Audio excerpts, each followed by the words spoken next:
ఈ వీడియో చూసే ముందు మిగతా 3 పార్ట్స్ చూసి అప్పుడు ఈ వీడియో చూడండి.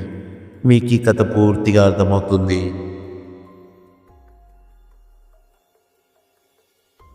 నేను భయంగా లిఫ్ట్ లోపలికి నెమ్మదిగా అడుగుపెట్టాను. అలా లిఫ్ట్ నెమ్మదిగా పైకి వెళ్తుంది. ఆ దయ్యం ఎప్పుడు ఏ క్షణాన ఎలా వస్తుందో అని చాలా భయం వేసింది. భయంతో గట్టిగా కళ్ళు మూసుకున్నాను. కొంచెం సేపు అయిన తర్వాత లిఫ్ట్ తలుపులు గట్టిగా తెరుచుకున్నాయి. కళ్ళు తెరిచి చూసేసరికి నేను 13వ అంతస్తులో ఉన్నాను. కాను నాకు దయ్యం కనిపించలేదు. లేదు, అలా జరగడానికి వీలు లేదు. నేను మళ్ళీ ఆ లిఫ్ట్లో 13వ అంతస్తు నుండి గ్రౌండ్ ఫ్లోర్కి వెళ్తాను. అయినా ఏం ప్రయోజనం లేదు. మళ్ళీ గ్రౌండ్ ఫ్లోర్ నుంచి 13వ అంతస్తుకు వెళ్ళాను. అయినా కూడా దయ్యం కనిపించలేదు. అప్పుడు కనిపించిన దయ్యం ఇప్పుడు ఎందుకు కనిపించడం లేదు? అంటే లిఫ్ట్లో నిజంగానే దయ్యం లేదా? అంటే నాకు నిజంగా సైకలాజికల్ డిసార్డర్ ఉందా? లిఫ్ట్లో దయ్యం లేదని నాకు అర్థమైపోయింది. ఇక లిఫ్ట్లో ఉన్న ప్రయోజనం లేదని, ఎలాగో హోటల్లో రూమ్ తీసుకున్నారు కదా అని రూమ్ లోపలికి వెళ్ళి అలా ఆలోచిస్తూ నిద్రపోయాను. మరుసటి రోజు హోటల్లో రూమ్ ఖాళీ చేసి ఇంటికి వెళ్ళిపోయాను. ఇంటికి వెళ్ళిన తర్వాత అసలు ఇంటిలో నుంచి అడుగు తీసి బయటకు వెళ్ళలేదు. కనీసం ఆఫీస్కి కూడా వెళ్ళలేదు. ఆఫీస్ వాళ్ళు కాల్ చేసినా కూడా మాట్లాడకుండా కాల్ కట్ చేశాను. 2 రోజులైన తర్వాత మా మేనేజర్ కాల్ చేశాడు. ఆయన కాల్ లిఫ్ట్ చేయకపోతే బాగుండదు అని కాల్ లిఫ్ట్ చేశాను. కాల్లో మేనేజర్ నాతో, ఏంటి గౌతమ్, నువ్వు అసలు ఆఫీస్ గురించి నీ గురించి అసలు ఏమనుకుంటున్నావు? నువ్వు జస్ట్ ఆఫీస్లో జాబ్ చేసే ఒక ఎంప్లాయీ అని గుర్తుపెట్టుకో. కానీ నువ్వు ఈ కంపెనీ ఓనర్ లాగా నీకు ఇష్టం వచ్చినట్టు వస్తున్నావు. లీవ్ పెడితే కనీసం ఇన్ఫార్మ్ చేయాలన్నా కామన్ సెన్స్ లేదా? నాపై ఆఫీసర్స్కి ఏం చెప్పాలి నేను సమాధానం? లేదు సార్, నాకు ఈ మధ్య అస్సలు హెల్త్ బాగుండడం లేదు. కనీసం ఫోన్ కూడా యూజ్ చేయడం లేదు. అందుకే మీకు లీవ్ కావాలని చెప్పలేకపోయాను. ఓకే, ఇప్పటిదాకా పెట్టిన సెలవులు చాలు. రేపటి నుంచి ఆఫీస్కి రా, సరేనా? లేదు సార్, నాకు ఇంకా క్యూర్ అవ్వలేదు. నాకు ఇంకా 10 రోజులు లీవ్ కావాలి. వాట్? 10 రోజులు లీవ్ కావాలా? గౌతమ్, నువ్వు లాస్ట్ మంత్ కూడా ఇలానే ఒంట్లో బాగాలేదని 20 రోజులు సెలవు పెట్టావు. సారీ గౌతమ్, ఇది నీకు లాస్ట్ అండ్ ఫైనల్ వార్నింగ్. రేపటి నుంచి ఆఫీస్కి వస్తే రా, లేదంటే వేరే జాబ్ చూసుకో. ఆయన అలా అనగానే ఒక్కసారిగా ఆయన మీద కోపంతో అరిచేశాను. ఏంటి సార్, నన్నే బెదిరిస్తున్నారా? నాకు అక్కడ కాకపోతే ఇంకా ఎక్కడ జాబ్ రాదని అనుకుంటున్నారా? నేను జాబ్లో జాయిన్ అయిన మొదటి సంవత్సరంలోనే బెస్ట్ ఎంప్లాయ్ అవార్డు అందుకున్నాను. అది మర్చిపోయి మాట్లాడుతున్నారు మీరు. అయినా మీరు నన్ను ఉద్యోగం నుంచి తీసేది ఏమిటి? నేనే మానేస్తున్నాను, గుడ్ బై అని ఫోన్ కట్ చేశాను. ఫోన్ కట్ చేసిన కొంచెంసేపటికే అసలు నాకేమైంది, నేను ఎందుకు అలా చేస్తున్నాను అని నాలో నేను అనుకొని చాలాసేపు బాధపడ్డాను. నేను బాధపడింది నా జాబ్ పోతుందని కాదు. కోపంలో మా మేనేజర్తో రాష్గా మాట్లాడాను. నిజానికి ఆయన నాతో మేనేజర్లా ఉండేవాడు కాదు. నన్ను ఒక ఫ్రెండ్లా, సొంత తమ్ముడిలా ట్రీట్ చేసేవాడు. వాళ్ళ ఇంట్లో ఏ ఫంక్షన్ అయినా ఉంటే నన్ను ఖచ్చితంగా ఇన్వైట్ చేస్తారు.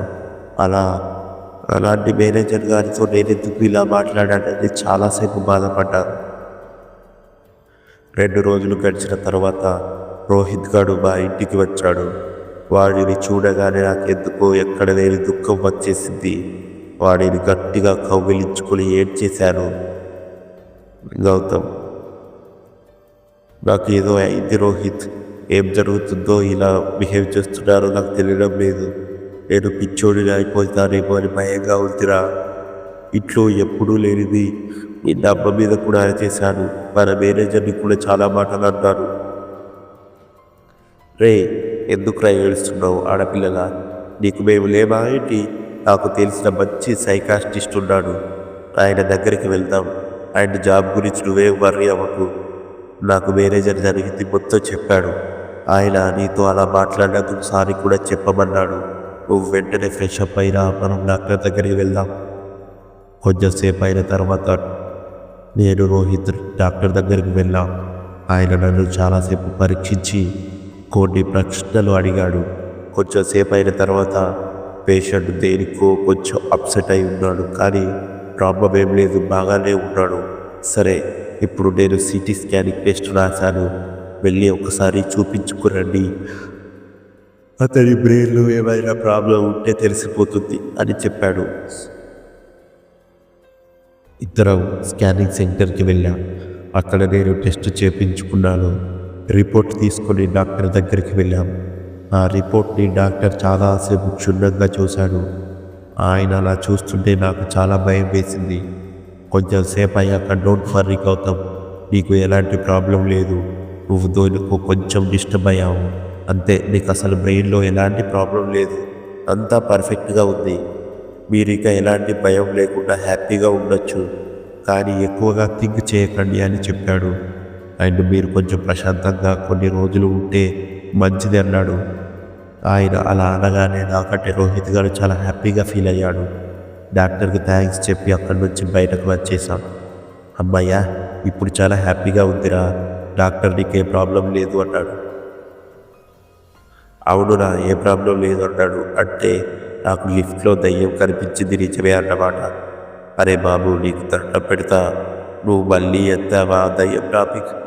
లేదురా, డాక్టర్ ఏం చెప్పాడు నువ్వు సరిగ్గా విన్నావు కదా, నాకు బ్రెయిన్లో ఎలాంటి ప్రాబ్లం లేదు అన్నాడంటే నేను చూసినది అన్నీ నిజమే అన్నమాట కదా అని దాని అర్థం. సరే సరే, నేను ఒకటి అడుగుతాను, చెప్పురా. అడుగురా, నేనెందుకు నీకు అబద్ధం చెప్తాను, నిజమే చెప్తా. రే, నువ్వు ఇలా అవ్వడానికి కారణం ఏంటో నాకు తెలుసు. నువ్వు మాకు ఎవరికి తెలియకుండా రీసెంట్గా ఆ దెయ్యాన్ని చూడడం కోసం ఆ హోటల్కి వెళ్ళావు, అవునా? కానీ నీకు అక్కడ లిఫ్ట్లో ఎలాంటి దయ్యం కనపడలేదు. దయ్యం కోసం నువ్వు నా లిఫ్ట్లో పైకి కిందకి తిరిగావు, అయినా కనిపించలేదు. గౌతమ్, సారీరా, ఇవన్నీ మీతో చెప్తామని అనిపించింది, కానీ మీరందరూ నన్ను ఇన్సల్ట్ చేసేసరికి ఇలా అయినా దయ్యం ఉందని నిరూపిద్దామని హోటల్కి వెళ్ళాను. కానీ లిఫ్ట్లో నాకు ఎలాంటి దయ్యం కనిపించలేదు. నేను హోటల్కి వెళ్ళా అని నీకెలా తెలుసురా?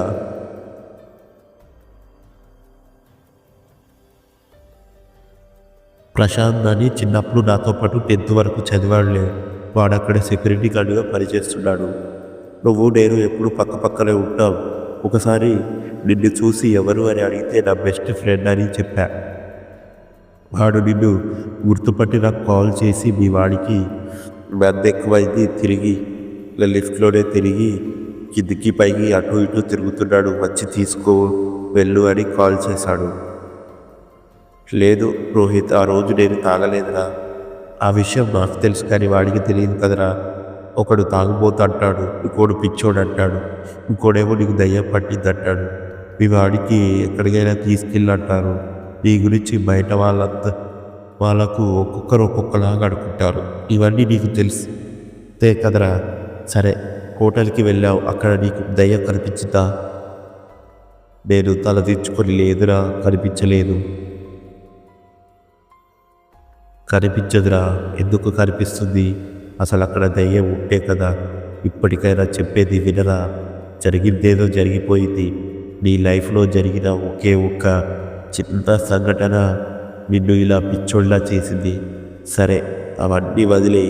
డాక్టర్ నిన్ను కొన్ని రోజులు ప్రశాంతంగా ఉండమన్నాడు కదా, ఎక్కడికైనా వెళ్ళి ఫోటోగ్రఫీ చేసుకో. మీకు ఫోటోగ్రఫీ అంటే ప్రాణం కదా. ఏ ఊరైనా వెళ్ళి కొన్ని రోజులు అక్కడ ఉండేసిరా. ఆఫీస్ సంగతి నేను చూసుకుంటా. వాడు అంతసేపు క్లాస్ పీకిన తర్వాత నేను వాడికి ఎదురు చెప్పలేకపోయాను. నిజానికి తప్పంతా నాదే అనిపించింది. అసలు లేని దయ్యం కోసమా నేను ఇంత పాకులాడింది, ఇంత సఫర్ అయింది? నా చుట్టూ నా మంచి కోరే వాళ్ళే ఇంతమంది ఉన్నారా? వీళ్ళ కోసమైనా నేను ఇక ప్రశాంతంగా ఉండాలని రోహిత్ గారు చెప్పినట్టు ఎక్కడికైనా వెళ్ళాలి అని డిసైడ్ అయ్యాను. నాకు ఫోటోగ్రఫీ అంటే చాలా ఇష్టం. అందుకే చిన్నప్పటి నుంచి మా ఇంట్లో వాళ్ళను పట్టుబట్టి మరీ ఒప్పించి ఫోటోగ్రఫీలో చాలా కోర్సులు చేశాను.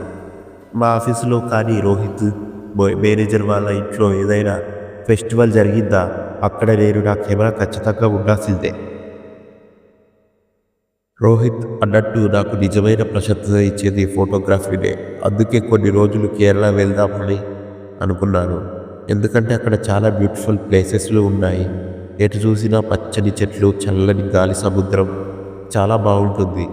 అందుకే అక్కడికి వెళ్దామని అనుకున్నాను. నేను కేరళ ఒంటరిగా కారులో వెళ్దామని అనుకున్నాను. కానీ మా అమ్మ రోహిత్ గారు అస్సలు ఒప్పుకోలేదు. 2 రోజులైన తర్వాత రోహిత్ గారే స్వయంగా ట్రైన్ టికెట్ బుక్ చేశాడు. మా మేనేజర్కి కాల్ చేసి జరిగిన విషయాన్ని నన్ను క్షమించండి సార్ అని చెప్పాను. ఆయన కూడా లేదు రోహిత్, నేనే ఆ రోజు కొంచెం వర్క్ ప్రెజర్ వల్ల కోపంలో ఏదో వాగేశాను అని ఆయన కూడా సారీ చెప్పాడు. సరే, నీ హెల్త్ ట్రీట్మెంట్ కోసం చెన్నై వెళ్తున్నామని రోహిత్ నాతో చెప్పాడు. జాగ్రత్తగా వెళ్ళిరా, జాబ్ గురించి వర్రీ అవ్వకు, ఈ జాబ్ ఎక్కడికి పోదు, నేను చూసుకుంటా అన్నాడు. ఆయన అలా అనగానే చాలా ఆనందపడ్డాడు. చాలా థ్యాంక్స్ సార్ అని ఫోన్ కట్ చేశాడు. ఇక నేను ఊరు వెళ్ళడానికి అంతా సిద్ధమైంది. నాకు కావలసినవి అన్నీ సర్దుకున్నాను. లాస్ట్లో కెమెరా తీసుకుందామని నా కెమెరా బ్యాగ్ ఓపెన్ చేశాను. కానీ తీరా చూస్తే నా కెమెరా లెన్స్ పగిలిపోయాయి. సరిగ్గా అప్పుడే నాకు కెమెరా లెన్స్ ఎలా పగిలిపోయిందో గుర్తుకు వచ్చింది. ఆ రోజు దయ్యం కనిపించినప్పుడు లిఫ్ట్లో భారీగా అల్లకల్లోలం జరిగింది. అప్పుడు నా కెమెరా కింద పడి లెన్స్ పగిలిపోయాయి. అంటే అక్కడ నిజంగా దయ్యం ఉంది ఉండబట్టే కదా ఇలా జరిగింది. ఇన్ని రోజులు అందరూ అనుకున్నట్టు నేను భ్రమపడలేదు.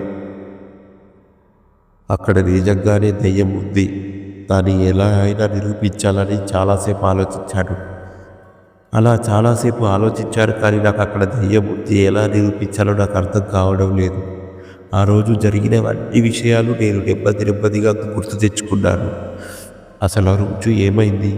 ఆ రోజు నేను ఇంటి దగ్గర నాకు ఇష్టమైన బ్లాక్ కలర్ డ్రెస్ కెమెరా తీసుకొని హోటల్కి వెళ్ళాను.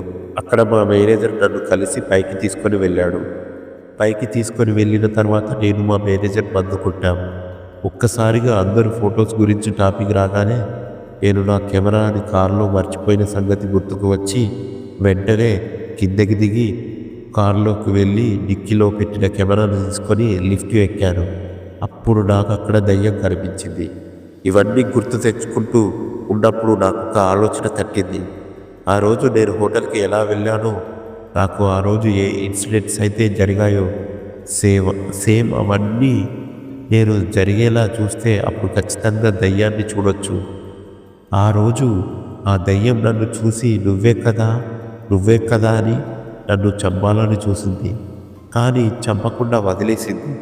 దీన్ని బట్టి నాకు ఏమర్థమైందంటే ఆ దయ్యానికి కావాల్సింది బ్లాక్ డ్రెస్ వేసుకున్న వ్యక్తి లేదా కెమెరా ఉన్నవాళ్ళు.